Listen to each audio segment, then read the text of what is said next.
Hoy les voy a hablar de un tipo que estudié durante 4 años, un gilastrún. Giles sí lo hay. Boaventura de Sousa Santos.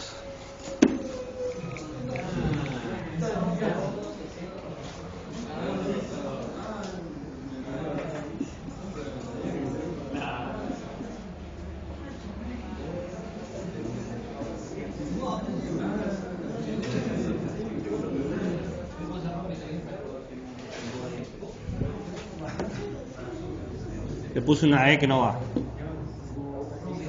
Boaventura de Sousa Santos. Igual, alto nombre, Buenaventura. Epistemología del Sur. Sí, así se llama. Sur, paredón y después sur, la luz del almacén. ¿No? ¿Nadie le gusta el tango acá? No nos gusta a usted, profe.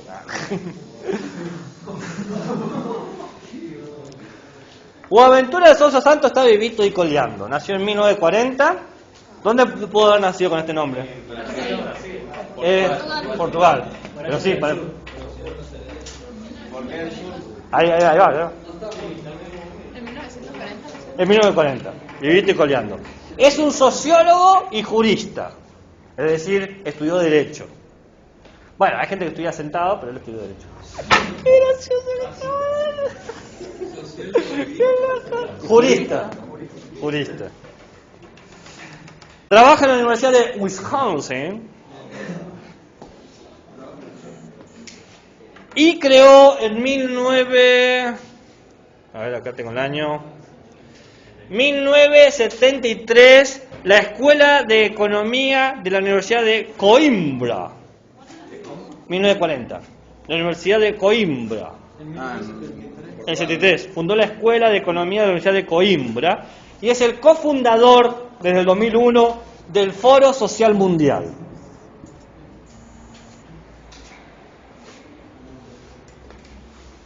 El tipo tiene todos los papeles que vos quieras.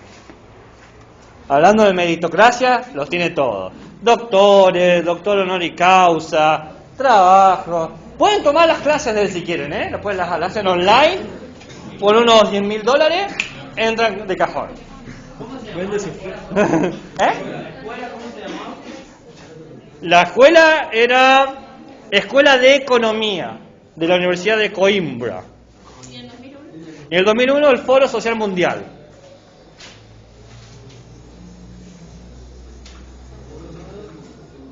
Teníamos que leer un texto de este señor. ¿Cuándo? Sociología. ¿Y? Nada, o sea, era sobre la pandemia y cómo afectó. ¿La pedagogía del virus? Sí, ajá. No estuve un poquito de acuerdo. ¿No estás de acuerdo con él? Ese libro a mí no me gusta. Foro Social Mundial. Es un foro de la ONU, ¿viste? Algo así medio gil, para los giles. O sea, la gente que está al pedo hace esas cosas.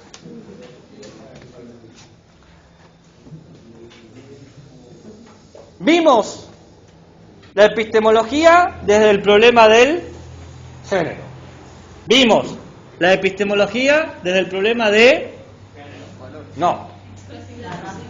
De los valores, muy bien. Discriminación, racismo. Y ahora vamos a ver la epistemología desde un problema de... A ver, ¿cuál sería la palabra acá?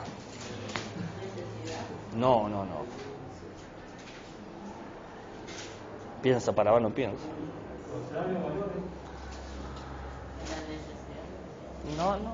No necesidad. ya lo trataste 2 veces no. Voy a poner una palabra, pero después la voy a cambiar, pero como para que entremos. Desde los problemas institucionales. No me gusta esa palabra, pero para que pasa que cualquier otra palabra que voy a usar sería demasiado compleja hasta que no dé toda la clase. Luego se va a transformar eso, ¿no? Entonces, institucionales porque hemos hablado mucho de la institución con la ciencia, ¿no? Hablamos de que la ciencia opera en un edificio, que ese edificio está operado por personas, que esas personas tienen sus propias ideas, que el edificio tiene su burocracia, ¿no? Hemos hablado mucho de la institución. Entonces, empezamos el problema desde ahí. Y para poder desarrollar este problema, le vamos a prestar atención al nombre de la epistemología, que la dije yo recién. ¿Cómo es? ¿Epistemología de dónde? Epistemología del sur. Epistemologías del sur. Vayan a...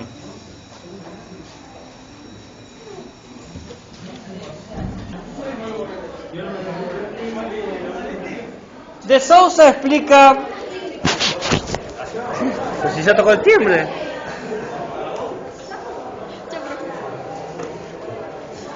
Que cuando se habla de epistemologías del sur, no se está hablando del sur geográfico. Sur no es geográfico, no es el polo sur, el hemisferio sur, la latitud sur.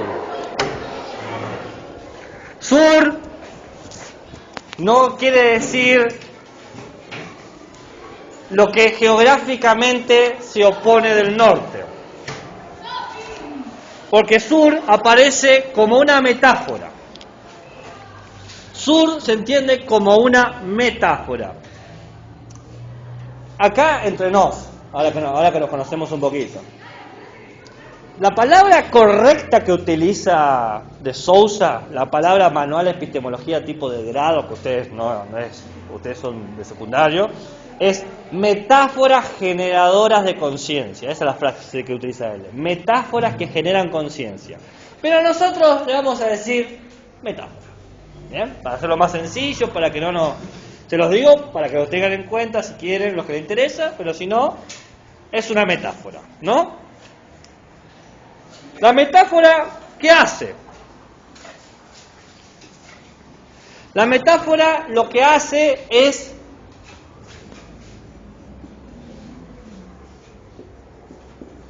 denunciar. Lo primero que hace es denunciar. Hace una denuncia, acusa. ¿No? Es acusativo, señala. Denotativo es denotar, señalar, ¿no? Entonces, ¿qué es lo que denuncia? ¿Qué es lo que señala? ¿Qué es lo que acusa? Que existe un modelo de conocimiento que se entiende como válido.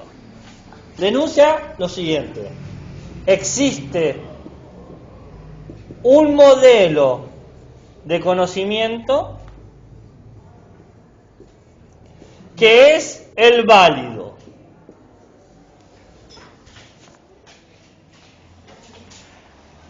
Que es la única forma de comprender al mundo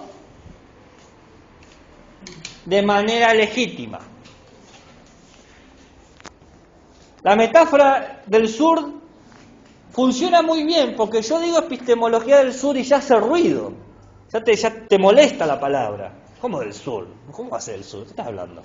Pues, está elegido de esa manera para que te moleste, para que sea incordioso, para que te cueste entenderlo. ¿Qué es sur? ¿Sur argentino?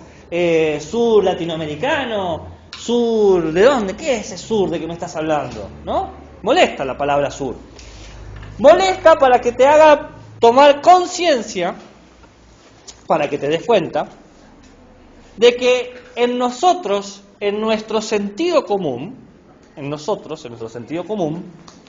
tenemos una idea de que existe un modelo de conocimiento válido. Hay una sola forma de hacer verdadero conocimiento. Hay un solo método, un solo conjunto de prácticas, una sola forma de proceder. Si es así, si entendemos el mundo de esta manera, quiere decir que otros modelos quedaron relegados, quedaron anulados, quedaron dejados de lado. ¿Por qué? Porque fueron modelos inválidos, son modelos incompletos, son modelos no eficientes, ¿no? Son modelos que no conocen de manera correcta el mundo.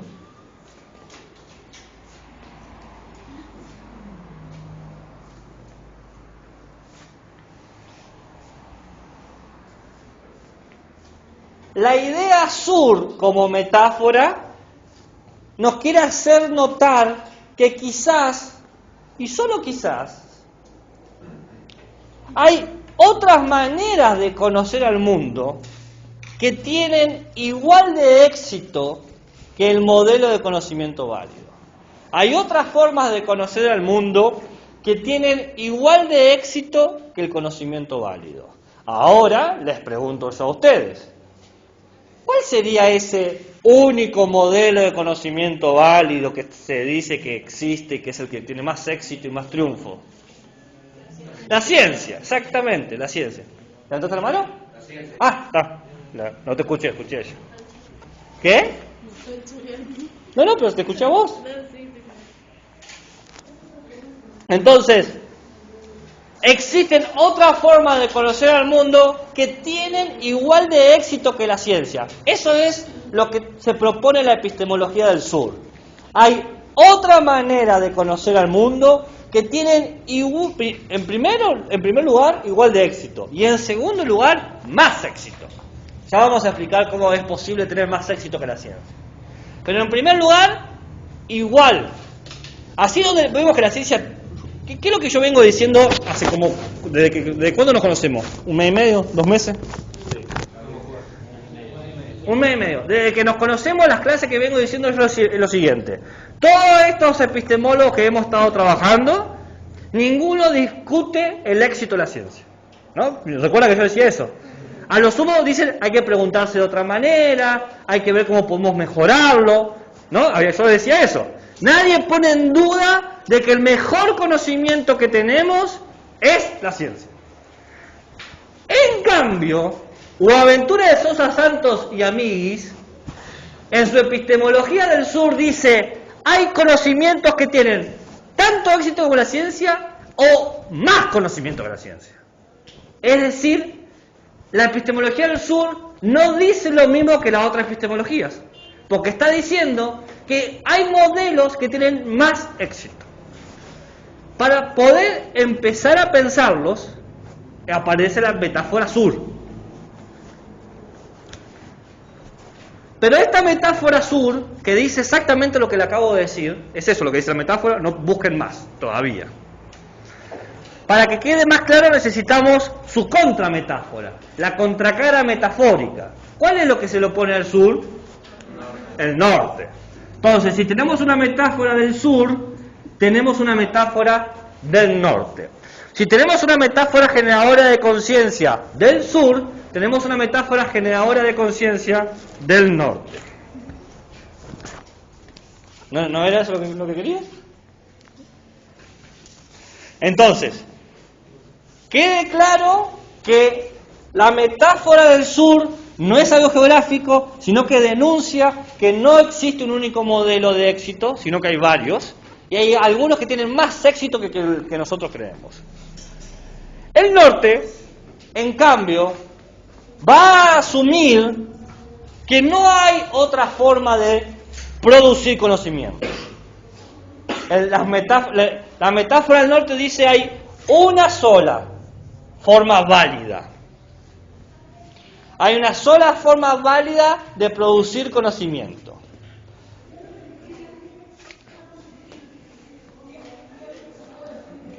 Esta sola forma válida se caracteriza por ser objetiva, por ser correctiva, se corrige, ¿bien? Por ser metodológica,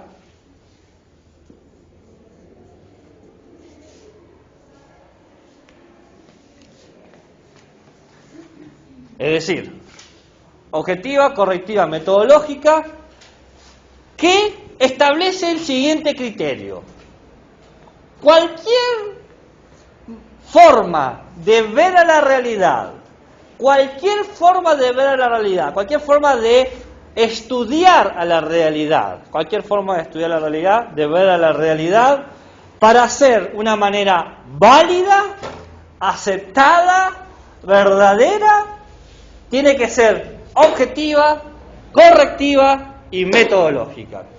El norte, la metáfora del norte, no es una forma que te dice para estudiar, qué sé yo, a los kiwis en Nueva Zelanda tenés que estudiarlo así. Siempre te dice, es la estructura de la estructura.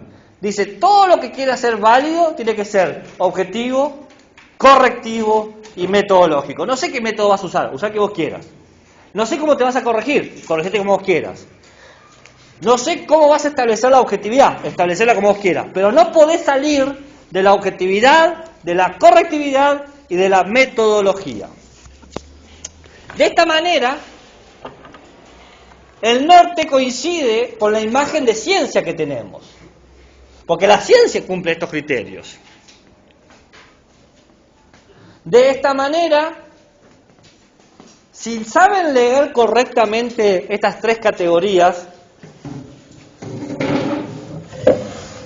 objetivo, correctivo, metodológico, van a darse cuenta que el criterio con el cual se juzga toda posibilidad de conocimiento es el progreso.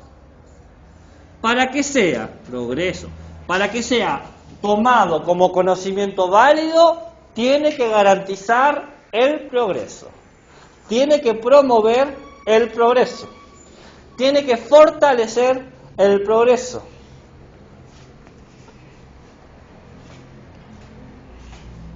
Cualquier manera de conocimiento que no contribuya al progreso va a quedar afuera. Se va a considerar inútil. De esta manera, ¿estamos hasta aquí? ¿Están en la página? De esta manera, sur y norte son dos metáforas para entender o para dar luz cómo es el conocimiento o la producción del conocimiento en el siglo XXI. Sur y norte son dos metáforas para comprender cómo se produce conocimiento. Se produce conocimiento para el progreso, dicen las epistemologías del norte, o para resolver problemas, dicen las epistemologías del sur.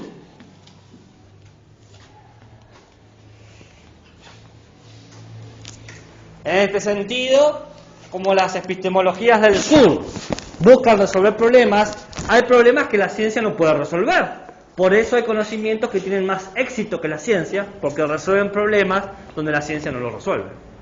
¿Se entiende? Es una idea sencilla. La ciencia no resuelve todos los problemas. Entonces, cuando tenemos un conocimiento que resuelve el problema que la ciencia no puede, por lo menos en esa área, el conocimiento tuvo más éxito que la ciencia. A la vista está, ¿o no?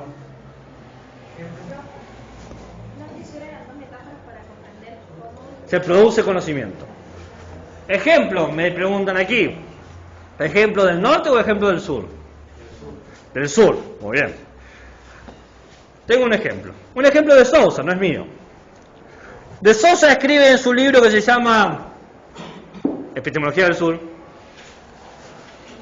una situación muy curiosa históricamente. En la década del 60, un grupo de... ¿Cómo se llama? La gente que se dedica a la producción agrícola. Agricultores. Pero ahora, sumarle a esa imagen de agricultor la utilización, que es muy común, de pesticidas, de técnicas, ¿no? De esas técnicas industrializadas, ¿no? Mediante ciertos químicos para potenciar la planta, lo que sea, para evitar que se lo coman ciertas plagas. ¿Bien? Ok. Un grupo de agricultores de esa línea, ¿no? Que utilizan todo el aparato técnico y bioquímico para garantizar el desarrollo y crecimiento rápido, de grandes cantidades, de buena calidad de los alimentos, del Reino Unido van a uno de, no me acuerdo el país, pero ya después lo busco bien, uno de los países africanos coloniales del Reino Unido en ese momento. ¿Bien? Creo que eran para el norte, pero puedo estar equivocándome, ¿no? Pero los países del norte de África, colonia del Reino Unido. Y van a un pueblo, si mal no recuerdo eran los bantúes, ¿no? un pueblo. Los bantúes tenían una técnica de siembra y cosecha lunar. ¿Saben lo que significa eso? Que se acomoda a los ciclos de la luna, los meses de la luna. Los meses de la luna son de 20 días, no son de 30 días como los nuestros. ¿Bien? Para codificar esos meses, los bantúes utilizaban a los dioses, a sus dioses, ¿no? Hacían lecturas chamánicas de los cielos y decían, ahora se siembra, ahora se cosecha, ahora viene la plaga, hay que preparar esto, hay que preparar lo otro, hay que regar, ¿no? O sea, no regaban por cómo veían la planta, sino por cierta idea de totalidad, planta, tierra, cielo. Ese era como el sistema de ellos. Vienen los ingleses y dicen, ok, entendemos que les sirva a ustedes esto, pero nosotros podemos mejorar su cosecha. Con nuestro conocimiento científico, epistemología del norte, podemos darle ciertos químicos necesarios para que crezcan más rápido. A ver, lo estoy diciendo como si fuese muy amable. Eran colonia, lo obligaron, le dijeron, ya está, ahora se trabaja así. Los 2 peores años de cosecha que tuvo ese pueblo fue por la utilización de la técnica de las epistemologías del norte. Entonces, los ingleses no entendían qué pasaba. Y les explican los bantúes, los dioses están enojados porque hemos cambiado la manera en cómo tenemos que conectarlos con la tierra. Tenemos que volver a cómo nos conectábamos nosotros. Entonces, como no podían dejar que el pueblo se muera de hambre, les permitieron retomar su sistema de cosecha. No te vas a creer que en el 3er año la cosecha volvió a ser frondosa, mágica y opulenta. Lo que dice Sousa es, no cometamos el error de creer que los dioses estaban enojados. Sería una tontería. Pero entendamos que el método que utilizaban para leer la tierra, para leer las plagas, para leer sus problemas y cómo resolverlos, en ese caso particular, era más eficaz que el método científico que se utilizaba para evaluar la tierra, las plagas, etc. ¿Se entiende?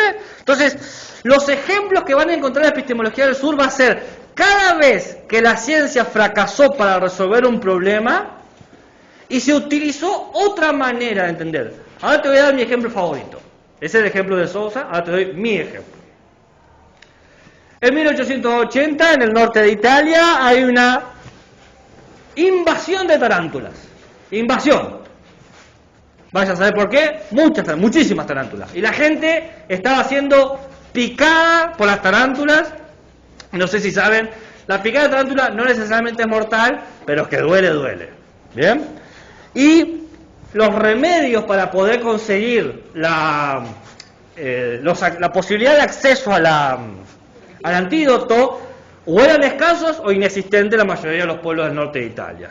Entonces, ¿qué inventan los italianos? Esto es genial. Inventan un baile. La tarantela.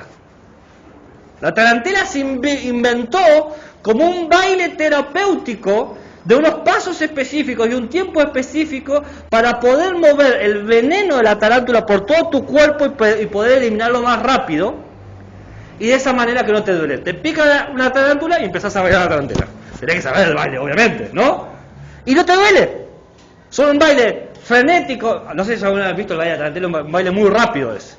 El ritmo de la tarantela, ¿saben cómo es? ¿No? ¿Me conocen el ritmo de la tarantela? ¿Ah? Bueno, entonces ahí tenés otro ejemplo. Donde la ciencia no tenía éxito, no podía ni siquiera llegar a resolver el problema, se inventó un método terapéutico de baile para resolverlo. Estoy hablando del baile, es algo artístico. Pero ahí tuvo éxito la ciencia, ¿no? Y hay, la ciencia no, otros saberes. Entonces, hay un conjunto de ejemplos de saberes alternativos que resuelven lo que la ciencia no puede resolver. Donde tienen éxito, donde la ciencia no tiene éxito, o tienen más éxito, donde la ciencia sí tiene éxito, ¿no? Entonces, la metáfora del sur y del norte es prepararnos a nosotros a pensar que existen otros saberes. Saberes distintos a la ciencia, otros saberes, saberes distintos a la ciencia. ¿Bien? No sé si los dos ejemplos sirvieron para aclarar un poco el tema. Pero mira, te leo lo que dice. Dice de Sousa: entiendo por epistemología del sur el reclamo de nuevos procesos de producción y nuevos procesos de valorización del conocimiento. Es decir, entender que no se valora todo en términos científicos. Científicos y no científicos. Nuevas relaciones entre diferentes tipos de conocimiento, a través de las prácticas de las clases, a través de los grupos sociales que han sufrido de manera sistemática las injustas desigualdades. Estoy hablando, por ejemplo, yo del pueblo bantú colonizado. Y las discriminaciones causadas por el capitalismo y por el colonialismo. Porque lo que está suponiendo la epistemología del sur es que ha sido de una manera coherente el modelo de la ciencia, el modelo de conocimiento científico, vamos a decir así: ciencia y capitalismo siempre se llevaron bien. No voy a decir, como algunos radicales, eso se los dejo para que lo interpreten ustedes, que la ciencia no existe sin el capitalismo y el capitalismo sin la ciencia. Voy a decir, ciencia y capitalismo siempre se llevó bien, porque la ciencia hace técnica, productos técnicos, y si hay algo que le gusta al capitalismo es comprar y vender cosas. ¿No? Dice, quiero comprar el celular, ¿cómo se llama? ¿El disquito que giraba? El spinner.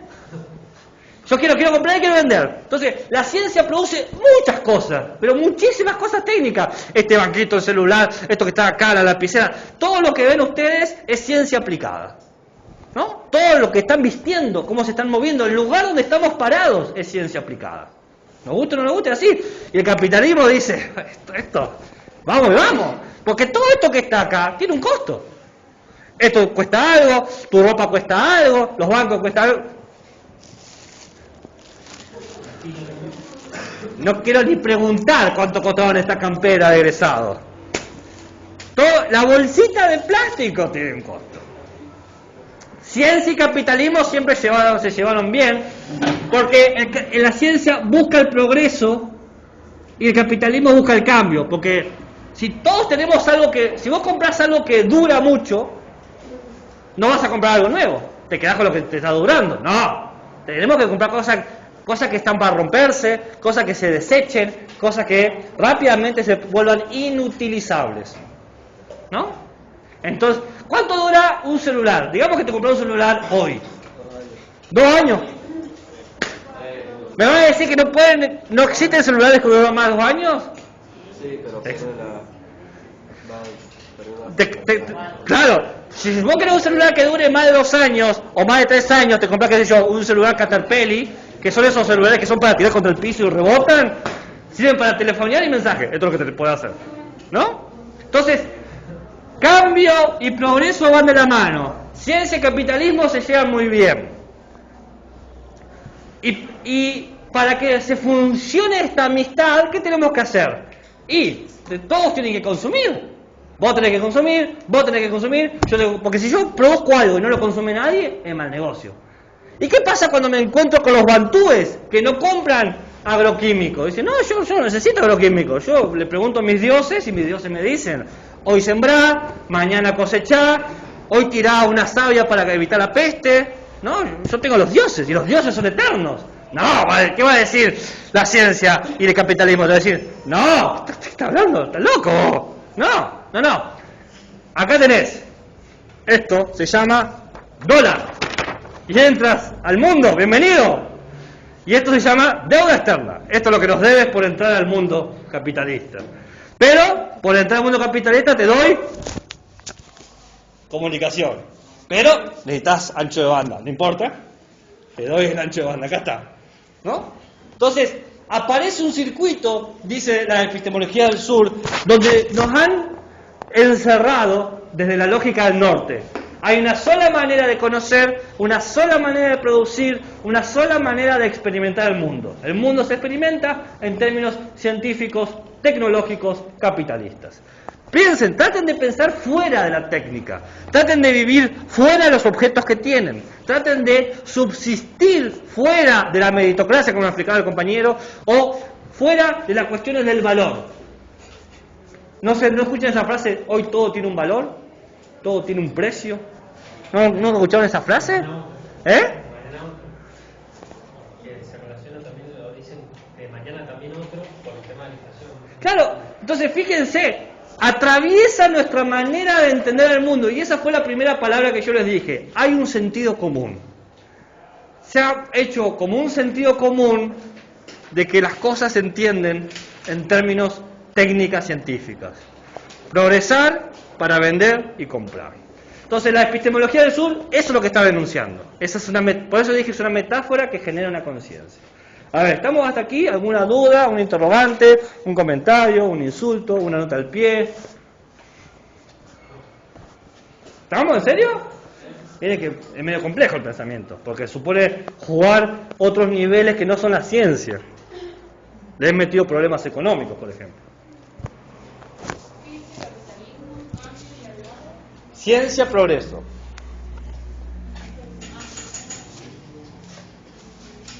Bien, continúo entonces. ¿Cuánto tiempo me queda? ¿10 minutos? Me queda para una idea más.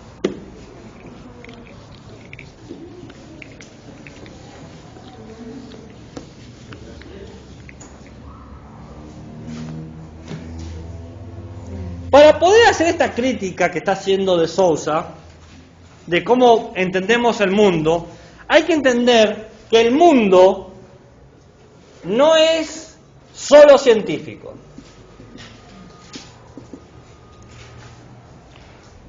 El mundo no es solamente lo que las ciencias dice que es el mundo.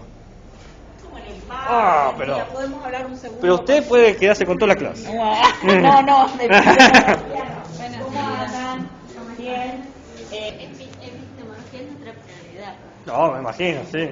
Piensan todo el día, necesito epistemologar. Viene tu pareja, vamos a besar. No. Primero hablemos sobre de Sousa. El domingo allá familiar, No. Hablemos de la desigualdad de los salarios básicos de los científicos y las científicas, porque este tema necesita ya resolverse. Me imagino que es algo que les atraviesa la cotidianidad. Bueno, pero si pueden, de última, cuando vean que la gente no habla del asado, tirá el tema. Sí, ¿qué pensás de los valores de la ciencia?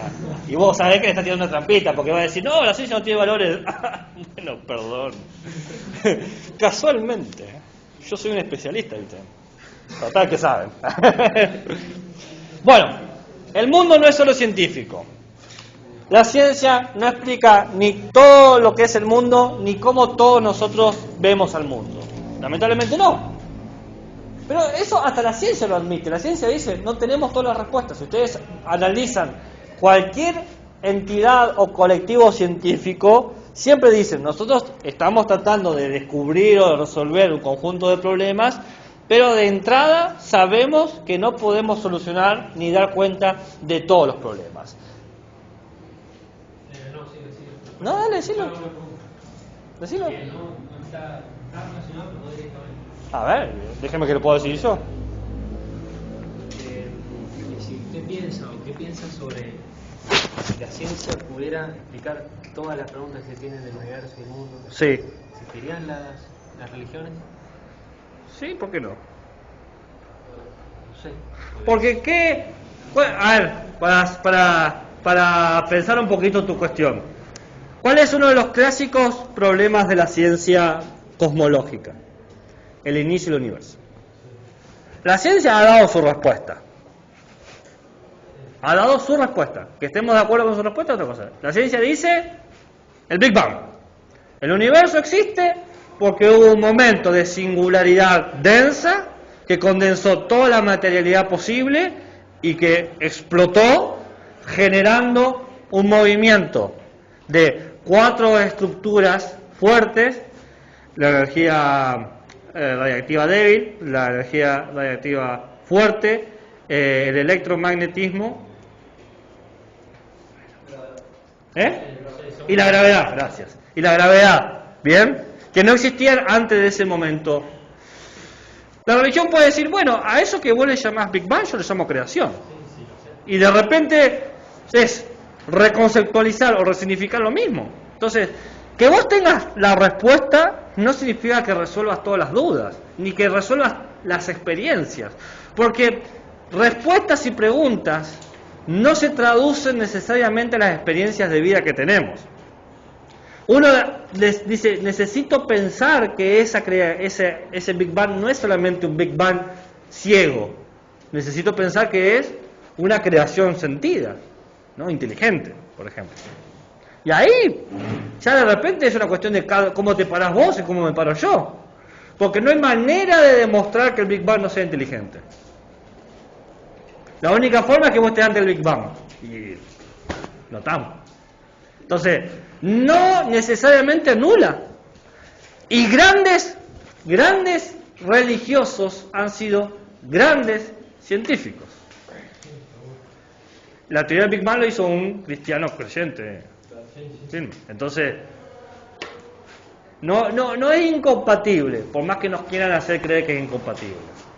Claro, yo lo sentí como un momento utópico en el que se resuelvan todas las preguntas. Pero en ese momento utópico yo no creo que lo anule. No, vos me preguntaste, ¿usted cree? No creo. Claro. Porque el humano es insaciable, ¿no? Entonces va, por más que... ¿Cuántas veces alguien tiene la respuesta de algo y aún así no la acepta? Los terraplanistas. Vos le das la evidencia al terraplanista. Decís, pero miralo, acá está. Conspiración, atenta con vos, ¿no? No necesariamente tiene que bastar una evidencia para que el ser humano se sienta satisfecho. Suponiendo esa utopía, ¿no? Entonces, el mundo no es solo científico. La ciencia lo explica todo. Toda representación que tengamos del mundo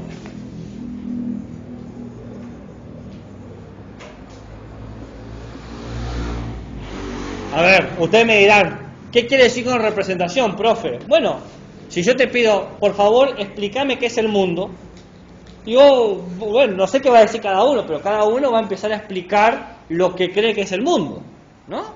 Y vos decís, bueno, no sé, la naturaleza, la cultura, o los animalitos, los humanos, no sé qué van a decir, pero uno empieza a decir ese tipo de explicaciones, ¿no? Es lo común, o no, alguien me va a decir, el dominado por los reptilianos, los Illuminati, Space Jam, ¿no?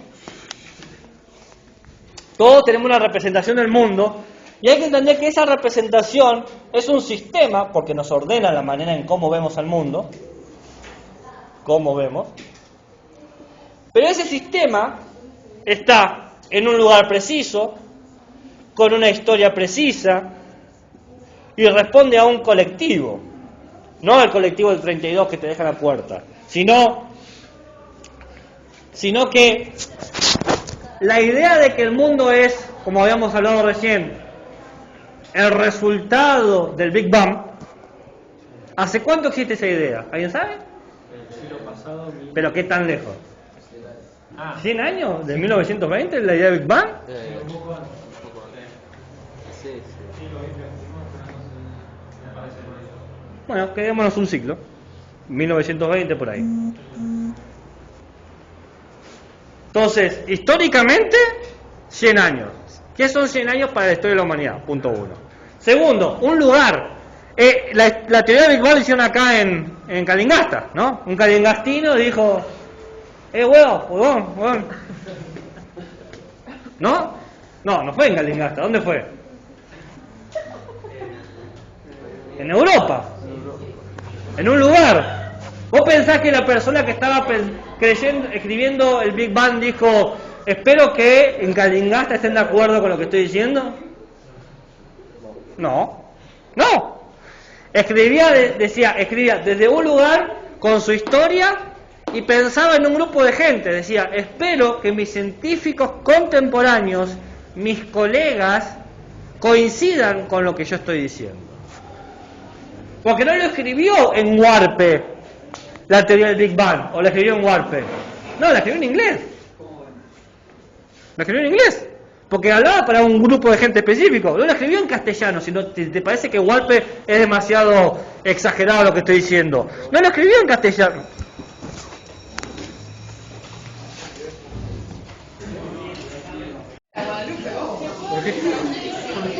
Esto se entrega mañana, ¿eh? Ah, bueno. Ok. ¿Qué fue lo último que hablamos el lunes pasado?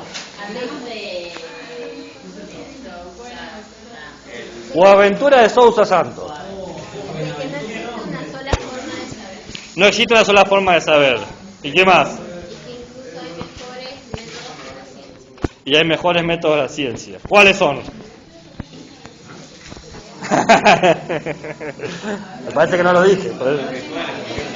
¿Eh? ¿Rituales? ¿Todos los rituales son mejores que la ciencia? No. Lo último que escribí fue: el mundo no es solo científico. La ciencia no explica,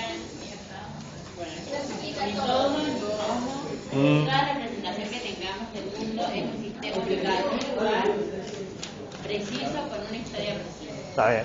Me acabo de dar cuenta que sos tan copada que tenés 2 bancos. ¿No? Porque al principio pensé que era de alguien y ahora me acabo de dar cuenta que vos sos ese alguien. Soy tan cool que necesito 2 bancos. Ok, sí. De Sousa hablaba de la diferencia de los conocimientos y se para de un lugar distinto de cómo se paraban los demás epistemólogos y epistemólogas que estuvimos trabajando. Por ejemplo, los demás epistemólogos y epistemólogas declaraban todo el tiempo que la ciencia se caracterizaba por ser el conocimiento más exitoso, ¿no? Tanto las epistemologías feministas como la ecosofía, como la epistemología dedicada hacia los valores, reconocen que la ciencia es lo más exitoso. Pero de Sousa dice, sí, la ciencia tiene éxito, pero que sea el más exitoso no es, no, para nada. Es más, hay saberes que compiten con la ciencia y hay saberes que tienen más éxito que la ciencia, ¿no? Y yo di 2 ejemplos, si no mal recuerdo. El de la tarantela, ¿no? En un momento específico, a falta de el antídoto, se inventó un baile, lo cual un baile no es ciencia, todos sabemos que no es ciencia. Se puede estudiar científicamente, pero el baile no es ciencia. Y el otro ejemplo que di fue el de la agricultura, ¿no? En el norte de África, que no me acordaba el pueblo y todavía sigo sin acordármelo. Pero que hablaba de una intervención agroquímica que lo único que logró fue que el pueblo se muera, bueno, o pasara mucha hambre, pero que ellos, volviendo a sus rituales, como acaba el compañero, resolvió el problema, ¿no? Entonces ahí se mostraban por lo menos 2 casos históricos, por lo menos 2, de que la ciencia no sabía más que todos, ni siquiera tenía más éxito que todos, ¿no? Y estoy hablando de 2 saberes que son el baile y un ritual. O sea, lo cual sería lo más anticientífico de lo que se puede pensar. Entonces, para explicar esta diferencia, para explicar de cómo puede ser que haya ciencia que no tenga éxito y haya saberes no científicos que sí tengan éxito, aparecen 2 metáforas. ¿Qué metáforas eran? ¿Las recuerdan? Del sur y del norte. ¿Qué características tenían estas metáforas? Hacían incomodar, ¿Eran incómodas? ¿Por qué? porque sentíamos que no tenían sentido, Claro, pero ¿por qué no tiene sentido? ¿Por qué parece que no tiene sentido? porque no se refiere a una ubicación geográfica. Claro, uno habla del sur y piensa claramente en un lugar geográfico, el sur. Nosotros somos del cono sur, en teoría, ¿no? No somos los latinoamericanos, los latinos, no somos del sur, ¿no es así? Y después está el norte, Norteamérica, ¿no? El sueño norteamericano. O Europa, hay que viajar al norte. En los países del norte se vive mejor, ¿no? ¿No han escuchado eso alguna vez? Entonces, aparece estas metáforas que lo que hacen es presentar 2 maneras de entender la ciencia. Entonces tenemos ciencia del norte y ciencia del sur. La ciencia del norte, ¿cuál es su máxima característica? Es objetiva, ¿Sí? objetiva y metodológica. Claro, exactamente. Y por lo tanto, ¿cuál es la consecuencia de una ciencia de ese estilo? ¿Qué hace que una ciencia sea en ese sentido metodológica, objetiva, que busca la corrección? ¿Cuál es la consecuencia? ¿Qué produce? Sí, no, pero bueno, a ver, progreso, a ver, te lo acepto el progreso. ¿Y qué implica el progreso? ¿Qué implica la idea del progreso? Un pragma. Pragma. A ver, ¿en qué sentido? ¿En el sentido de Stuart Mill, de William James? En el De... sentido de que hemos estructurado y no puede haber nada fuera de eso, Pero- de esos criterios. ¿Vos dijiste pragma así, literalmente? Pragma en el sentido pragmático. Ok. Pragma significa acción. ¿Sabías, no? Pragma es acción. Y es verdad, el progreso supone un tipo de acción. Ok. Pero el pragma puede tener distintas connotaciones epistémicas. Por eso te pregunto el sentido que está... Ahora que sabes que es acción básico. Lo que vos me dijiste es Acción estructural. acción estructural. Bien, a ver. Sí. Y es una acción estructural ya que todo conocimiento forense que estamos discutiendo recién es considerado inválido o que no tiene fortaleza científica. Bien, y si se busca el progreso, ¿cómo se va a considerar ese conocimiento? ¿Cómo se considera? Retrógrado. Retrógrado, sí, hay una palabra mejor. Porque el retrógrado genera circularidad. Lo que es retrógrado puede ser un planeta que tiene un movimiento retrógrado y tarde o temprano va a volver ahí. La retrogradación y la revolución son dos formas de movimientos circulares. Entonces, está cercano, pero no es preciso. ¿Cuál sería entonces lo contrario a progreso? Atrasador. No.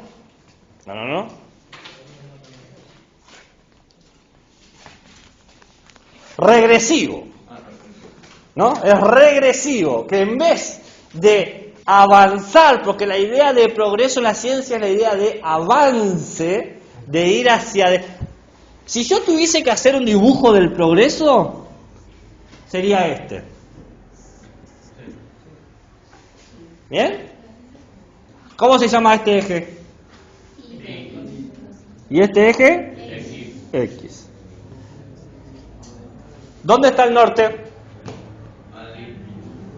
¿Dónde está el sur? Abajo.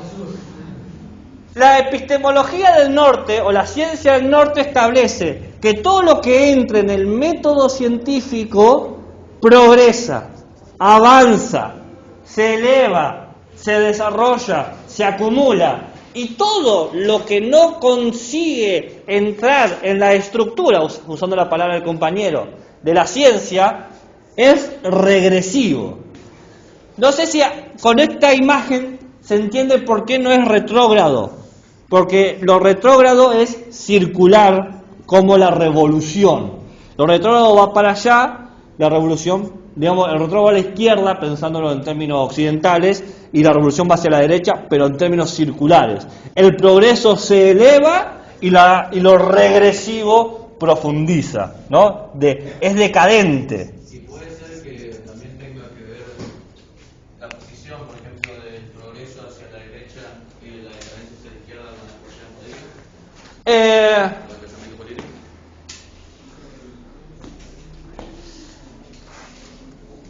Es una pregunta esa, porque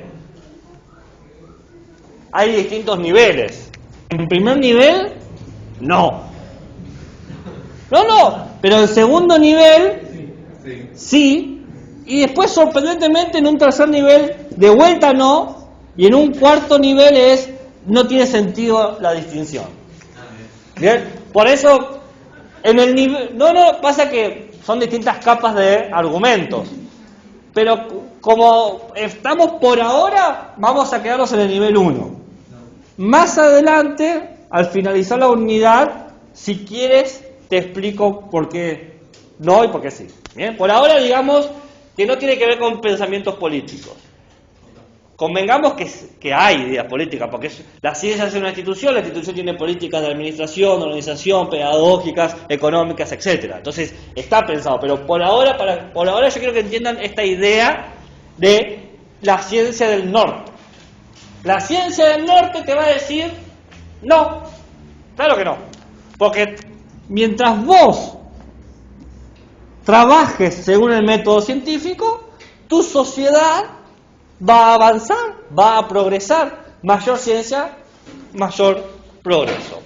Y si tu sociedad se vuelve muy arcaica, va a los rituales, a lo mágico, a lo místico, y bueno, va a ser una sociedad decadente, regresiva, ¿no? Eso dice la ciencia del norte, que establece muy clara la distinción.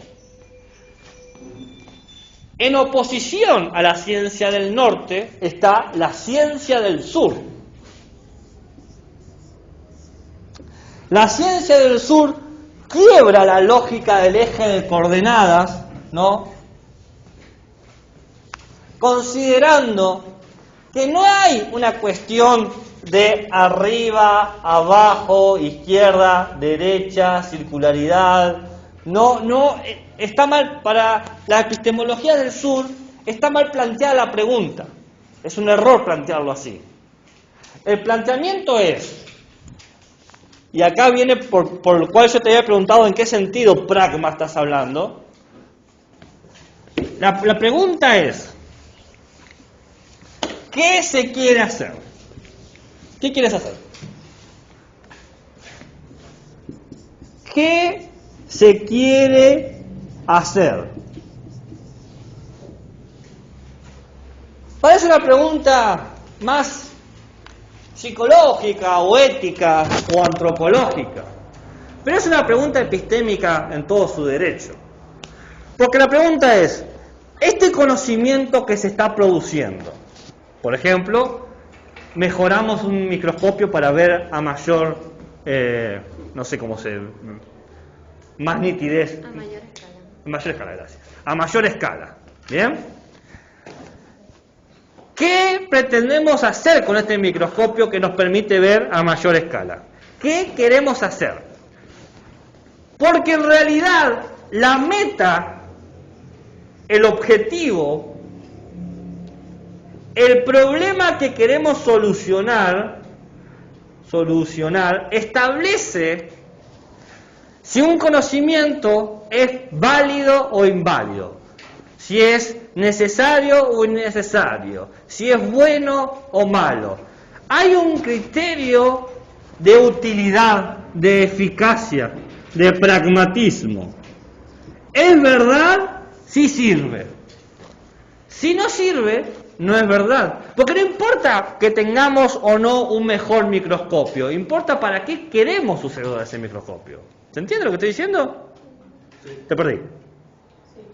Bien. Vos podés saber muchas cosas. Es más, estoy seguro que han aprendido muchas cosas, que se han preguntado, ¿para qué cuerno sé esto? ¿No? ¿No les ha pasado esto? ¿Para qué? ¿Por qué me enseñan esto? ¿Nunca les sucedió esa situación de ¿por qué necesito este conocimiento? ¿Qué hago con este conocimiento? ¿Para qué me sirve a mí la hipotenusa, por ejemplo? ¿Qué sé yo? Entonces, la epistemología del sur dice, el conocimiento se justifica o se entiende en relación al problema que soluciona. El conocimiento se justifica en relación al problema que se soluciona. Ningún conocimiento nace de la nada. Todos los conocimientos tienen el interés de solucionar algo.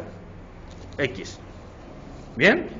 Todos los conocimientos tratan de solucionar lo que sea. Mejor cosecha, mejor detección de los virus, qué sé yo, un auto más rápido, lo que sea. Cómo conseguir pareja, lo que sea. Cómo ganar en el GTA V, no importa. Todos los conocimientos buscan solucionar un problema.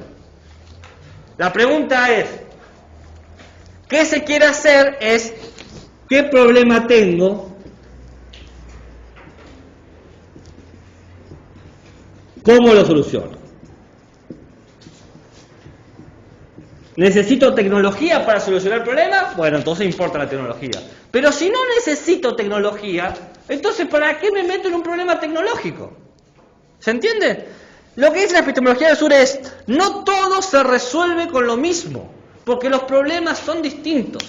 Son distintos para los grupos de gente, para los lugares donde estamos situados, para los momentos históricos. No es el mismo problema que teníamos, por ejemplo, a 2 años, que nos faltaba un desarrollo biotecnológico de producir una vacuna que lograra generar una resistencia a un virus específico, que la demanda que tenemos ahora, o la demanda que teníamos hace 5 años. No es lo mismo. Claramente son otros problemas. Necesitamos otras soluciones.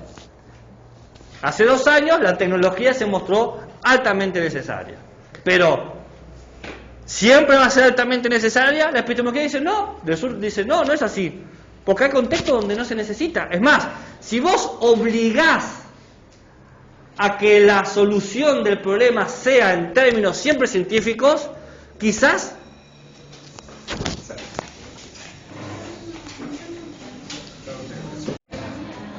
sigo.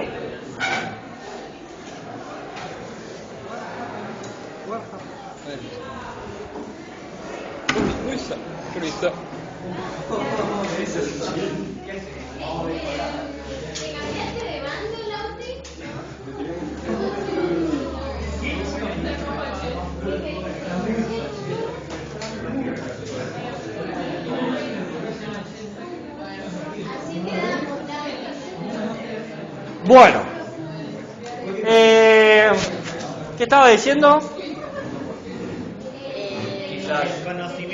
Quizás. Perhaps. Estás perdiendo el tiempo pensando. ¿Cómo decía? ¿Hasta cuándo? Y así se pasan los días. Y yo... ¿No conocen el tema? Perhaps. ¿No? Temón. ¿Sabes que no me acuerdo? Pero hay un montonazo de cover. Está recoveado.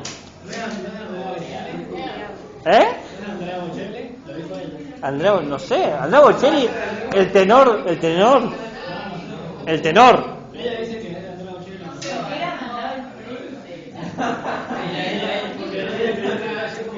Bueno, quizás que. No, pero ¿qué dijo antes del quizás?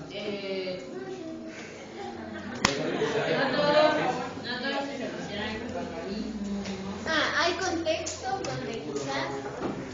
donde quizás solucionar o interpretar el problema en términos científicos problematice y conflictúe aún más el problema, en vez de solucionarlo, que lo potencie el problema. ¿Bien? Quizás si aplicamos si a toda pregunta la respondemos en términos científicos del norte, en términos metodológicos, en términos cognitivos occidentales, quizás generemos más problemas. Y uno dice, pero profe, ¿cómo va a ser así? Y la primera respuesta es, piensen un poco, los mayores problemas que sufre la humanidad en el siglo XXI son efecto de responder todo con la ciencia. La contaminación, la chatarra, la explotación, hasta los sistemas de discriminación están atados a las economías científicas, ¿no? Por ejemplo, las minas de, ¿cómo se llaman? De este material que utilizan las baterías, de litio, que explotan pueblos enteros destruyendo los territorios y los ecosistemas.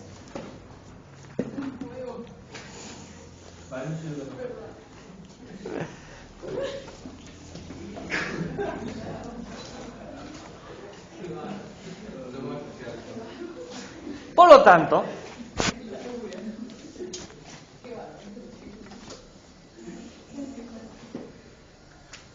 hay que pensar o hay que empezar a construir respuestas que no estén contra la ciencia, pero que logren resolver lo que la ciencia no resuelve. Y se proponen 2 caminos ante la situación de que evidentemente la ciencia no resuelve todo, porque cada vez que quisimos usar la ciencia para resolver los problemas de la ciencia, lo único que logramos fue potenciar los problemas de la ciencia, o es que la contaminación dejó de existir, o es que la explotación laboral dejó de existir, ahora que la ciencia te tiene datos. Estos son los datos. ¡Qué bueno! Se resolvió el problema. Ahora que le tiré los datos de, por ejemplo, las diferencias salariales entre hombres y mujeres, listo, lo resolvimos. Ahora que tenemos los datos, está todo resuelto. ¿No? ¿No es así?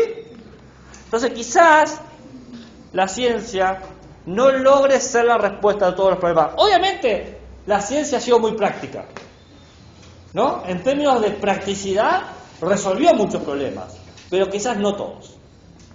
Y a eso apunta la epistemología del sur. Pensar, ver los límites de la aplicación de la ciencia y en los bordes donde la ciencia no puede ser aplicada, pero pretende ser aplicada. Por ejemplo, el ejemplo de el pueblo que estaba obligado a utilizar agroquímicos, por más que decían nosotros somos los dioses, ¿no? Y ver si se puede solucionar las cosas en otro término. Entonces, para eso se proponen dos cosas. En realidad tres, pero voy a hablar de dos. La primera es lo que se conoce como ecología de saberes. Nosotros ya habíamos hablado sobre la palabra ecología en este curso con otro pensador, Guattari, ¿no? Que hablaba la palabra de ecosofía. Pero acá vamos para otro lado. La ecología de saberes se presenta como una disciplina, como una disciplina, un conjunto de técnicas, modos, métodos para resolver o para producir algo. Si quieren que les ponga una descripción, es un programa de recuperación de saberes humanos. Un programa de recuperación de saberes humanos. Un programa de recuperación de saberes humanos. ¿Qué hace?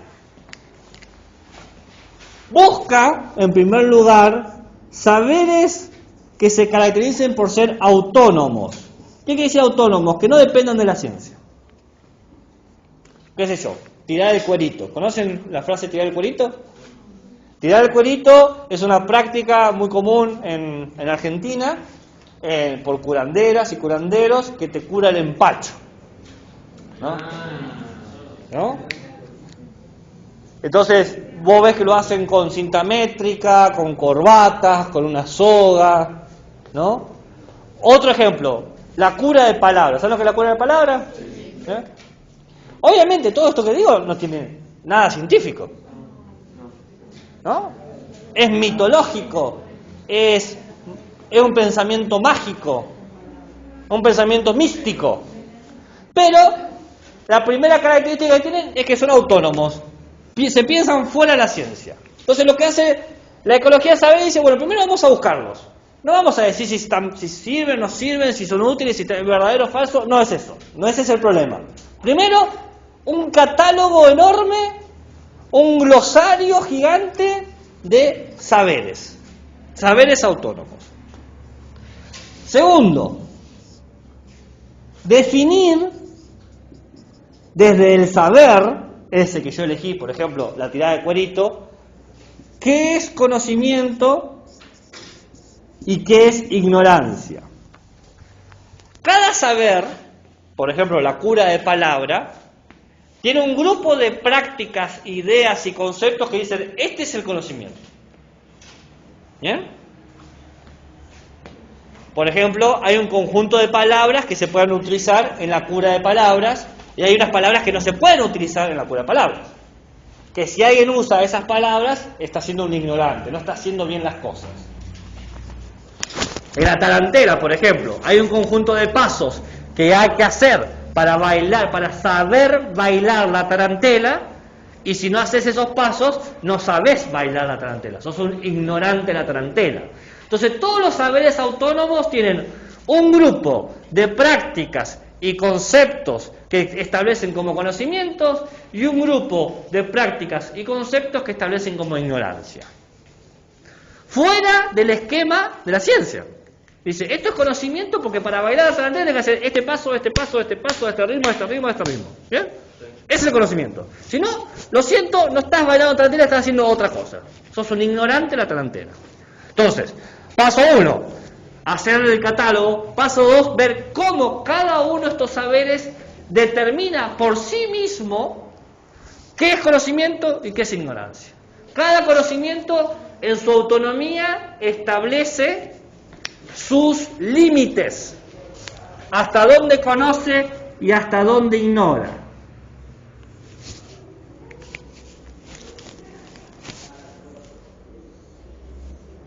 ¿No? Entonces acá tenemos ya un catálogo de conocimientos, el conocimiento 1, 2, 3, no científicos, que establecen sus conocimientos y sus ignorancias. Todo lo que está dentro es conocimiento, todo lo que está fuera es ignorancia. ¿Estamos hasta ahí? Tercero, generar relaciones. Esto cae de maduro, porque lo que el conocimiento establece como ignorancia, probablemente otro conocimiento lo establezca como conocimiento. Es decir, si el saber uno dice, esto es la ignorancia, el saber dos dice, este es el conocimiento. ¿Se entiende? Ejemplo sería, volviendo al baile, tenemos la tarantela y tenemos, qué sé yo, el jazz, ¿no? El ragtime, ¿no? Los pasos para uno que establecen su conocimiento no pueden ser los pasos para el otro. Pero probablemente lo que yo digo, esto no hay que hacer para bailar la tarantela, esto sí hay que hacer para bailar el jazz, ¿no? Entonces, no necesariamente todos, pero algunos. Metele que 2 o 3 de lo que yo digo que es ignorancia, lo tiene el otro. ¿Qué quiere decir esto? Que lo que ignora un conocimiento, lo sabe el otro. Lo que ignora un saber, el otro lo sabe. Y así, multiplicado por tantos saberes como se pueden construir sobre el mundo. Nota al pie. Pregunta filosófica. ¿Cuántos saberes se pueden construir en el mundo? ¿Cuántos creen ustedes que se pueden construir? Infinitos. ¿Por qué? Porque así como la ciencia también va avanzando y se van creando nuevas necesidades. No, vos estás pensando en términos del progreso. Avance y progreso, estás pensando en términos de ciencia del norte. Salga de la estructura que evalúa las cosas como buenas o malas. Bien, va por ahí. ¿Tenemos conocimientos infinitos? ¿Cuántos conocimientos puede haber? Infinitos. ¿Por qué infinitos? Porque siempre hay infinitos problemas. Pero falta el por qué está acá. ¿Por qué? A ver. Porque cada persona tiene cierto conocimiento. Porque cada uno conoce y lo toma como verdadero. Porque me deja que avance el conocimiento, avanzan los problemas. La idea de avance no se aplica, porque eso es para la ciencia del norte, y acá estamos en ciencia del sur. Porque la posibilidad de experimentar al mundo es infinita. Hay experiencias infinitas. Como hay experiencias infinitas, surgen problemas infinitos y puedo solucionar esos problemas de infinitas maneras. Entonces, la cantidad de estos conocimientos es infinita. Infinitas ignorancias e infinitos saberes. Siempre solapándose, creando como una manta, un patchwork, un centón, ¿no? ¿Vieron esas mantas hechas de cuadraditos y retazos? Bueno, está, ok, bueno, ¿será así? No la vi. Es que yo tengo ojos solo para ustedes, así que... ¿En serio? ¿Por qué? ¿Por qué tan feo? Bueno, no sé. Entonces, la ecología de saberes establece justamente eso, una ecología. Todos los saberes pueden convivir si reconocen lo que saben y lo que ignoran. Todos los saberes. Entre todos estos saberes, ¿cuál deberíamos agregar? La ciencia. Lo que termina diciendo la epistemología del sur es que la ciencia es un saber más entre infinitos saberes. Y la ciencia la puede utilizar para resolver problemas, pero recordemos que la ciencia también tiene límites de ignorancia, y para eso necesitamos los otros saberes. Donde la ciencia ignora, hay un saber que no ignora, ¿no? Para lograr eso se necesita lo último, y esto es muy importante para la epistemología del sur. Se necesita lo que se llama una vigilancia epistémica. La vigilancia epistémica es muy importante, porque supone, por un lado, ver que no quede ningún saber afuera. Porque un saber que queda afuera es una ignorancia que nos queda afuera. Es un conocimiento que se pierde. Y muchas veces los saberes tienen intenciones, porque están atravesadas por preocupaciones humanas. Entonces todos los saberes quieren decir que son el saber, el verdadero saber. Inclusive pasa eso con los saberes no científicos. Te dicen, los médicos no saben nada. Ponete esta piedra de qué sé yo, de cobre debajo de la cama y se te va a curar la tortícolis, ¿no? O algo así, no sé, no conozco mucho de eso. No conozco y tampoco me siento atraído en lo más mínimo con eso. Me parece una estafa. Pero, bueno, es una opinión personal mía.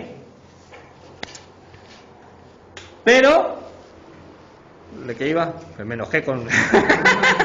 Malditos sean. Gracias. Me pongo la camiseta de vuelta. Claro. Si yo establezco que un conocimiento es mejor que el otro, voy a producir que nadie aprenda ese conocimiento.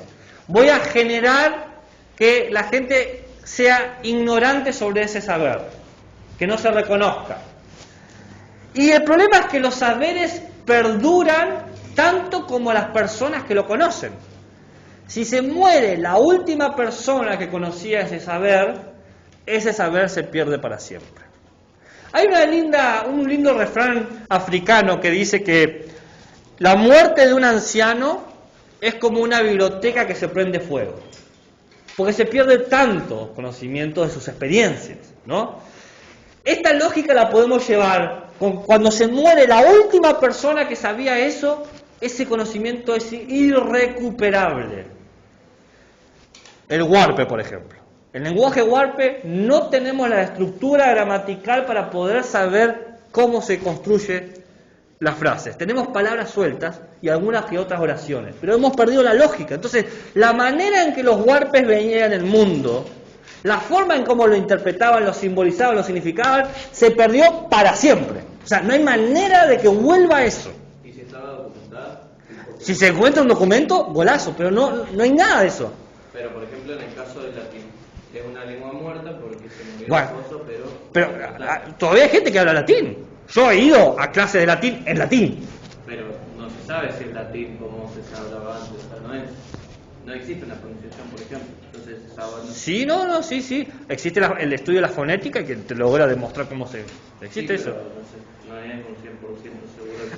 Bueno, es verdad, nada va a ser, ni siquiera la ciencia es 100%, o sea, en eso estamos de acuerdo. Entonces, nunca va a ser, porque tiene sus ignorancias también. Pero lo interesante de esto es que algo de ese saber queda, pero hay saberes que se han perdido para siempre. La pérdida del saber tiene un nombre para la epistemología del sur, que es un lindo concepto que las epistemologías feministas lo retomaron después. Epistemicidio. Epistemicidio. Es la aniquilación de saberes, la pérdida para siempre de ciertos saberes. La pérdida de estos saberes es trágica, porque quizás en ese saber había la solución a un problema que estábamos teniendo y se ha perdido. Está documentado de que se han perdido conocimientos. ¿Conocen el fuego griego? Sí. ¿Alguien sabe lo que es el fuego griego? Sí. ¿Qué es? El fuego más, o sea, el peor fuego que existe en toda la historia de la humanidad. Se incendia todo con su fuego. No se sabe si es, o sea, es una de las hipótesis, Claro. pero no se sabe realmente si era un fuego como tal, o un aceite, o un arma que se llamaba el fuego griego. Porque la tecnología, o sea, se sabe que existió porque distintos testimonios que no se conocían entre sí declaraban de barcos siendo atacados por el fuego griego. Pero ¿qué cuernos era el fuego griego? No se sabe. Se ha perdido ese conocimiento. Y estamos hablando... Después están las baterías de Persia. ¿Las han visto las baterías de Persia cómo son? Son... ¿Quién dijo así? ¿Vieron? Es un sistema eléctrico antes de 1800, que tiene como 2000 años. ¿Qué hacía ese sistema eléctrico? Es una pila de este tamaño. ¿Qué hacía y qué pretendía hacer? No se sabe. ¿Eso se puede igual con la librería de Alejandría? No con la librería de Alejandría. La librería de Alejandría sufrió muchísimos ataques y muchos libros ya se habían sacado antes de que se prendiera fuego. Eso es un mito de que se perdieron con la Alejandría. No, es un mito que no es real, es ficticio.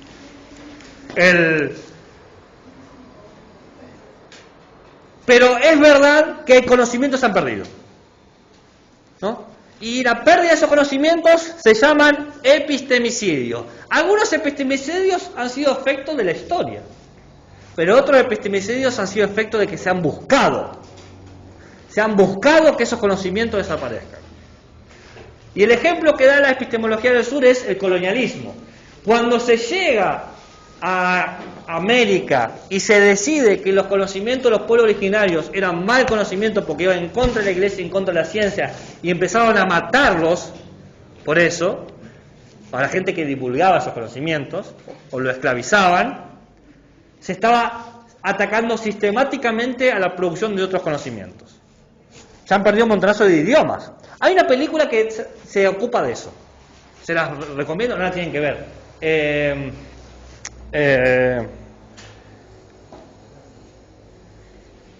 Algo así como El juego de la serpiente, La cola de la serpiente, La pluma de la serpiente, o El año de la serpiente. Es una película mexicana que habla de un chamán, el último de su tribu, en una época donde hay fotografía y todo, ¿no? Y está sufriendo Alzheimer, está olvidando lo que sabía. Entonces, ¿eso no está relacionado con el proceso del genocidio? Bueno, epistemicidio, genocidio, está jugando con... Pasa que el genocidio habla de la muerte de un grupo de gente, de cultura. El epistemicidio habla de una consecuencia de eso. Si se mueren las personas, se muere la persona que sabía. Por eso yo di el ejemplo del anciano y la biblioteca. Que se muera un anciano es como que se prendiera fuego una biblioteca, porque esas experiencias cómo van a llegar de vuelta, ¿no? Si no les gusta, si les parece muy conceptual el año de la serpiente, creo que es el de la película esa, vean Coco. Coco también juega con esa idea, la de Disney, Coco, el recuérdame. Cuando mamá Coco se olvida empieza a olvidarse de su padre, ese conocimiento desaparece. Corre el riesgo, logró no desaparecer, pero podría tranquilamente desaparecer y se perdió un conocimiento que el verdadero creador de estas músicas, estas canciones que a todos en ese mundo le gustaban, no era el que estaba, sino este otro. ¿No vieron Coco? Sí. Porque de hecho spoiler total, o sea, no hay más allá. Si no lo vieron, Lola. ya está, ya hay alto spoiler. Pero bueno, entonces... La ecología de saberes busca eso, una convivencia pacífica y constante de saberes. Pero no es suficiente. Obvio que no es suficiente.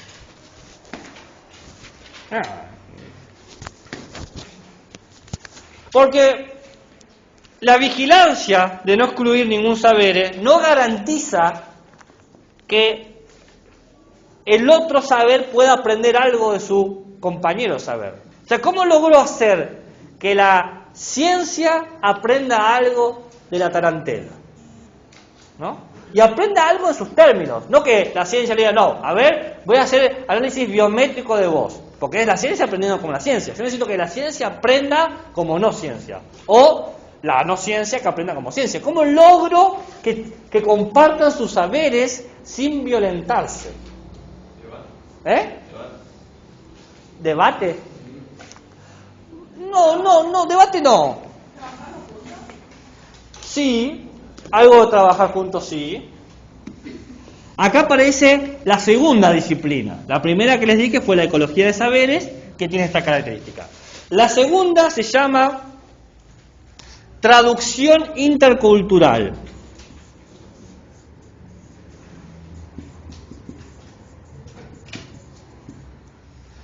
Esta disciplina en realidad se presenta como una metodología para generar un diálogo, no un debate, sino un diálogo entre los saberes. que los saberes puedan hablar. Intercultural. A ver, esto se basa en el concepto de aprender otro idioma. ¿Bien? Ustedes, cuando aprenden otro idioma, al principio hacen lo que hacemos todos los que aprendemos otro idioma. Lo relacionamos con el idioma que ya sabemos. Ah, bueno, esto en español es así, y uno empieza a buscar parentesco, pero hay un punto donde eso deja de ser útil, porque empezás a violentar el lenguaje y no lo aprendés. Empezás a ser muy abusivo, decís, yo lo entiendo así, y te dice, no, pero si lo entiendes así, no lo estás entendiendo, lo estás entendiendo mal, ¿no? Entonces llega un momento donde te ves obligado a tener que pensar en los términos de ese idioma. ¿Bien? Todos ustedes aprenden aparte de inglés otro idioma, ¿no? Tengo entendido eso, ¿no? Que alemán, francés, italiano, portugués, mandarín también. Chino, sí. ¿A chino le dicen? Ok. ¿Ves chino mandarín? El chino mandarín, ok, bien, perfecto. Es que no sé. Entonces, hay un proceso. Es el mismo concepto. Los saberes tienen que aprender a ver el mundo no en sus términos, sino en los términos de ese otro saber.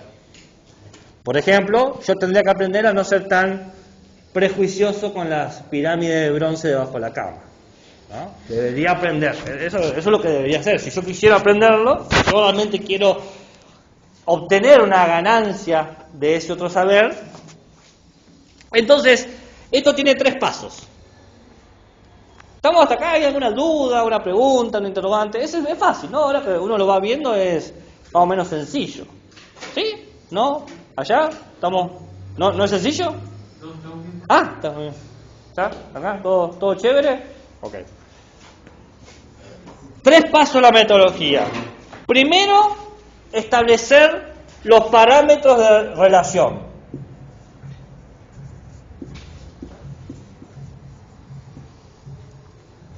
¿Cómo son los parámetros de relación? Muy fácil. Cada saber lo produjo un colectivo de sujetos. Por ejemplo, en la ciencia, ¿cómo llamamos al colectivo de sujetos que hacen ciencia? Científicos. Muy bien, perfecto. Entonces, frente a eso, ¿cómo llamamos al colectivo de personas que producen la cura de palabras? Curanderos, ¿no? Entonces tenemos los científicos y los curanderos, ¿no? Ya tenemos el colectivo. Ahora ese colectivo tenemos que ver con qué se comprometen. Entonces el curandero, por ejemplo, se compromete con una idea mística, ¿no? Del cuerpo, de que hay un alma y un equilibrio. Estoy tocando de oído, así que si alguien sabe más, me avisa, ¿no? Entonces que hay que mantener una alineación, ¿no? Con las fuerzas espirituales y que el cuerpo puede generar ese desequilibrio y hay que intervenir para garantizar la continuidad de este equilibrio. El científico no va a hablar de un equilibrio y de fuerzas espirituales, pero sí va a hablar de ciertos caracteres fenotípicos y genotípicos que se tienen que mantener en relación. Va a hablar de lo que se llama la epigenética, que es la expresión exterior de la contextualización de nuestros genes. Todos nuestros genes tienen cierta plasticidad y dependiendo del contexto donde estamos, van a desarrollar o no ciertas enfermedades, ciertas dolencias, etc. La epigenética es eso, ¿no? Es como la genética se acomoda al contexto. Entonces vos, por ejemplo, quizás tengas tendencia a, a la diabetes, ¿no? ¿Tenés eso? Pero si sos una persona que hace ejercicio, que come equilibrado, sano, no va a pasar nada y nunca se te va a desarrollar la diabetes. Ahora, si sos una persona que todos los días come McDonald's, vivís comiendo pochoclo, tomando, comiendo puñados de azúcar, y bueno, es probable que se te desarrolle eso, ¿no? Entonces, acá hablamos también, hay una idea de equilibrio y una idea de relaciones. Entonces, podemos ver un conjunto de compromisos similares, pero que apelan a lógicas distintas. Uno habla de fuerzas mágicas y otro habla de determinaciones fisiológicas, ¿no? ¿Estamos de acuerdo en eso? Entonces, ahí vamos al segundo punto. ¿Qué saberes y qué prácticas habilitan? Es decir, el conocimiento de estos científicos, en este caso los nutricionistas o nutriólogos, o diabetólogos. Y el conocimiento de los saberes prácticas. El conocimiento de estos curanderos. ¿Qué les permite hacer? Pero piensen bien la pregunta, ¿Qué te permite hacer? No en el sentido de qué tan ignorante sos, sino en qué tienen éxito gracias a ese conocimiento. Esa es la pregunta. ¿Qué problemas pueden solucionar estas personas con ese conocimiento? ¿Bien? ¿Entienden lo que estoy diciendo? ¿Sí? ¿Más o menos? ¿Sí? En términos nutricionistas nos parece sencillo porque nosotros estamos acostumbrados a hablar en esos términos. El nutricionista te dice, bueno, dado tus características de cuerpo y tus tendencias fisiológicas, vos tenés que comer esta cantidad de calorías, tenés que hacer esta cantidad de ejercicios, ¿no? Le permite establecer un programa de acción a largo plazo, ¿no? Siguiendo el ejemplo. Entonces dice, vos tenés tendencia a la diabetes, pero si haces estos pasos, va a estar todo bien, ¿no? ¿Qué le permite al curandero? Al curandero le permite, por ejemplo, pensando esta lógica, uno lo llama al curandero y le dice, me he empachado, tengo un empacho, ¿no?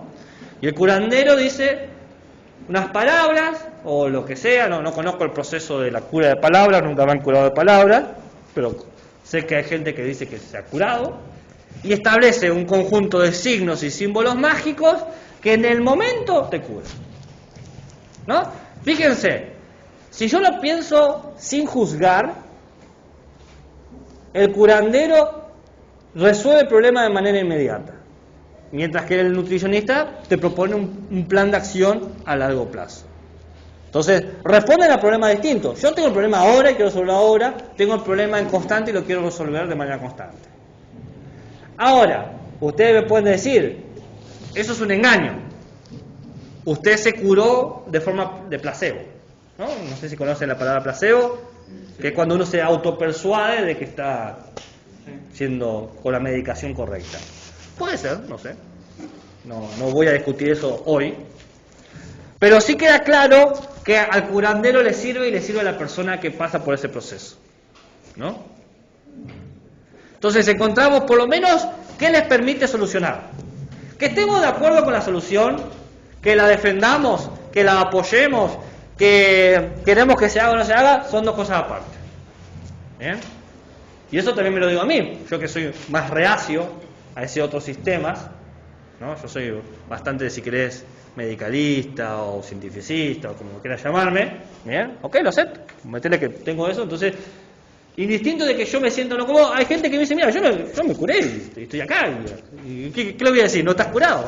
¿Qué soy yo para decirle qué cosa? ¿No? Y ahora vamos al tercer punto.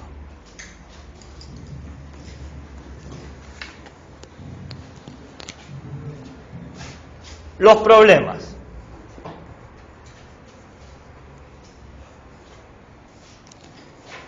Cada una de las propuestas no solamente solucionan problemas específicos, sino que también generan problemas específicos.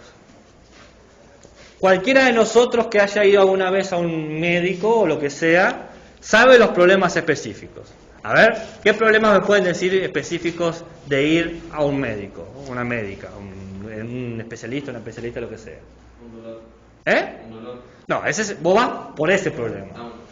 No, ¿qué problema te genera estar ahí o ir a esa persona? Económico, ¿tiempo en qué sentido? Que te demanda tiempo, que puedo usar para otra cosa. Bien, ¿qué más? Económico, sí, ¿qué más? Esos dos problemas, tiempo y económico. Ya son muchos igual, pero igual hay más problemas. No sé, exposición, que haya justo alguien en la sala de espera que esté con otra enfermedad. Que te... Bien, riesgo de contagio, ok. ¿Qué más?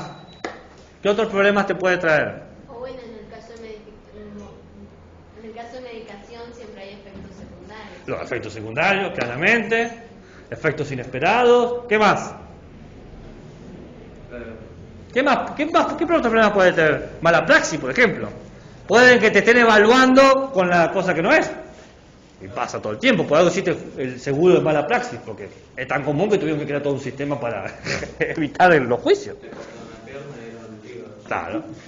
¿Qué otros problemas puede haber? ¿Qué otros problemas puede haber? ¿Las personas que han ido al médico se han sentido que los tratan como personas? ¿O piensan que, o quizás tengan un médico de confianza, pero, o una médica de confianza, pero ¿se sienten como personas o se sienten como un pedazo de problemas o de carne que está siendo tratado por eso? No más. Piensen las veces que los médicos no se refieren a las personas por sus nombres, sino el del cáncer, el del diabetes. O sea, no hay una vida detrás de eso, es esa dolencia. Otra cosa, cuando resuelven un problema, ¿lo resuelven de manera integral o van a lo particular? La lógica clínica es de lo particular. Ahora se está tratando de cambiar eso, pero todavía no se ha logrado. ¿Vale? ¿Usted quiere doler esto? Bueno, tome eso. Y después, tomé esto y me duele, bueno, tome esto otro. Y esto y así, ¿no? Entonces, fíjense, este saber genera un conjunto de problemas que si ustedes se ponen a pensar en el curandero no están. ¿Qué riesgo de contagio por llamar por teléfono el cura de palabra va a tener? Ninguno. Económicos siempre son. Son siempre económicos. Espera no hay. Siempre se preocupan por tu vida. Te preguntan, te hacen un identikit biográfico. Y sí, es lo que hacen. La cura de palabra no funciona porque son las palabras adecuadas según tu alma, tu esencia, tu espíritu, tu energía, lo que vos quieras, o sea, ¿no? Ahora, los problemas que tiene la medicina no los tiene el curandero, pero obviamente sabemos cuáles son los problemas del curandero. ¿Cuáles son? Y que pueden llegar a no funcionar. Puede ser. También no puede funcionar la medicina. Estoy hablando de los problemas propios del curandero. Podría ser como el costo social.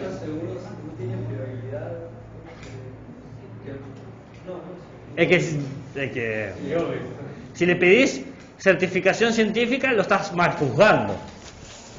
¿Pero qué decís vos? ¿Va? Y es que si no confías no vas a ir a un curandero. Bueno, ahí está un problema, el compromiso. Yo tengo que estar comprometido con esta idea. No se puede no creer. Yo tengo que poner de mí. Vos podés desconfiar en el médico, pero sabés que tiene un título que lo avala. ¿No? Vos decís, este médico es un imbécil, pero bueno, tiene un título. ¿No? En el curandero necesitas por lo menos creer en sus saberes ancestrales. Es decir, estos son saberes que se vienen refinando históricamente y tenés que creer en la idea del ancestro. El problema es que si... tenés que respetarlo. ¿Qué otro problema puede haber? Igual, ¿se están dando cuenta? Les cuesta más señalar problemas del curandero que... Y ahora sí desconfían más del curandero. Es loco eso, porque vos decís, uno desconfiaría más de lo que ve problemas, pero le dio curandero y le está costando encontrar problemas del curandero. Ah, puede ser. ¿Están curados de empacho? A mí no, pero... ¿Qué? Todo tiene su cura.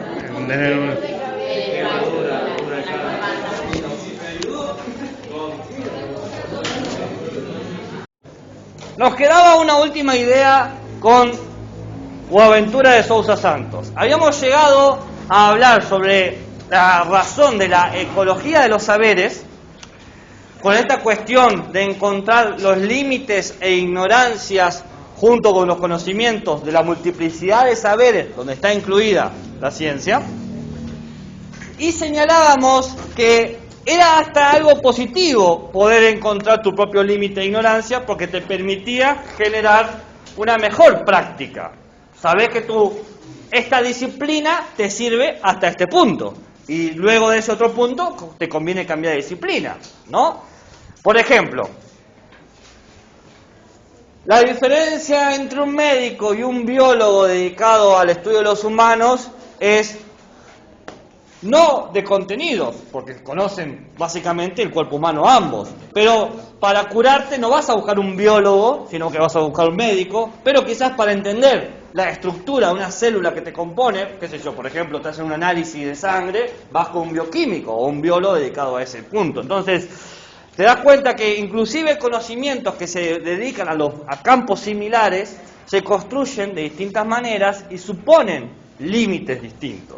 De ahí que entender esta ecología de saberes nos permite a nosotros avanzar, nos permite saber hasta acá funciona y hasta acá no funciona.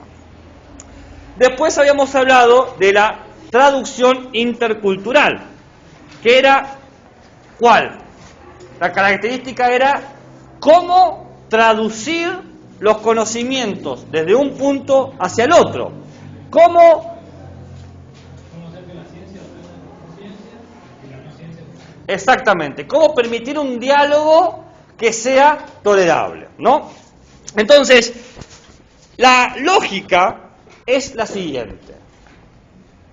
En primer lugar, no asumir que existe una experiencia privilegiada. O sea, no hay experiencias privilegiadas. Es decir, que experimentarlo de esta manera es más importante que experimentarlo de otra manera. En segundo, entender que no hay una homogeneidad de experiencias. No todos tenemos las mismas experiencias, ¿no? Es una heterogeneidad, si quieren. Y en tercer lugar, está en entender que no puedo entender una experiencia sin el lugar donde sucede. Yo no puedo entender ninguna experiencia sin entender el lugar donde sucede. El lugar no es necesariamente un lugar geográfico. Les voy a dar un ejemplo. Este ejemplo es de un filósofo que se llama Quine. Quine dice: mi amigo viene hacia mí y me dice que vio un fantasma. Que vio un fantasma en la cocina. Y que está muy asustado porque si hay un fantasma en su casa, probablemente su casa esté poseída, ¿no? Yo le digo a mi amigo, los fantasmas no existen. Te has equivocado, habrás visto el reflejo en un vidrio, alguna sombra, algo. Los fantasmas no existen. Pero mi amigo me repite, he visto un fantasma. La pregunta que hay que hacerse, dice Quine, ¿vio un fantasma o no vio un fantasma? La respuesta es muy sencilla. Vio. Que sí, que lo vio, pero capaz que no es un fantasma. No, si no es un fantasma, no vio un fantasma. Pero si vos ves algo que no es, no es. Es así, esto es lógica básica. Si vos ves algo que no es, no estás viendo lo que es. Un espejismo, ves el espejismo, pero no ves lo que el espejismo te muestra. Si vos ves un fantasma y decís, estás alucinando, no viste un fantasma, viste una alucinación. ¿Se entiende? Entonces, la respuesta es no. Vio lo que su lenguaje y cultura le permite ver y experimentar. Porque, por ejemplo,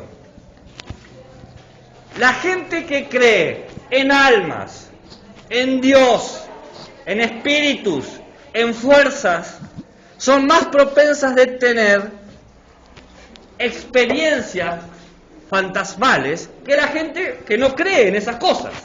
Es decir, para entender la experiencia de lo fantasmagórico, hay que entender el lugar donde estaba esa persona. Esa persona está dentro de una cosmovisión, dentro de una manera de entender al mundo. Por ejemplo, un mundo donde Dios existe, los ángeles existen, los espíritus existen, los duendes existen, no sé, o sea, distintos mundos estoy dando, no todos son el mismo. Uno puede ser Dios, otros los ángeles. ¿Se entiende lo que estoy diciendo?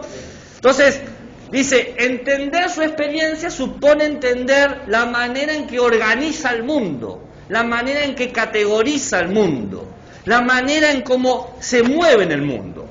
De esta forma, la manera en que te mueves en el mundo establece un conjunto de problemas. Mi amigo tiene un problema, tiene que sacar el fantasma. Entonces, ¿qué va a hacer? ¿Va a llamar al científico? El científico no te va a sacar fantasmas. Los científicos de entrada no creen en los fantasmas. ¿Qué tiene que llamar, mi amigo? A los cazafantasmas, a los Ghostbusters. ¿Todo bien? Entonces ahí está la necesidad.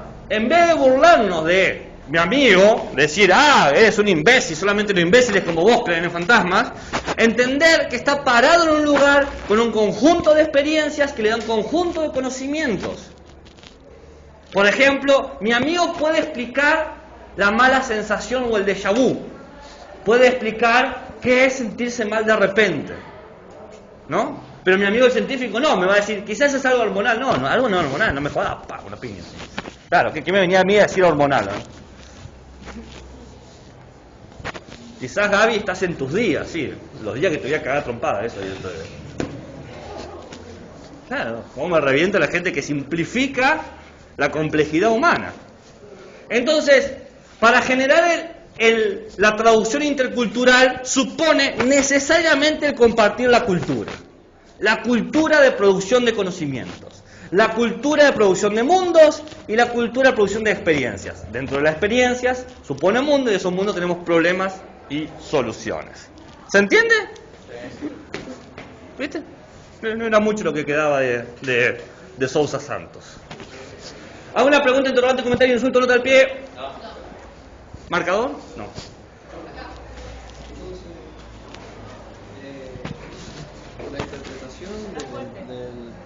La interpretación de la cosmovisión de esa persona implica compartir la cultura. Aprender de la cultura, de qué conceptos utiliza para significar, simbolizar, organizar al mundo. Veo que están guardando. ¿Cuánto tiempo queda?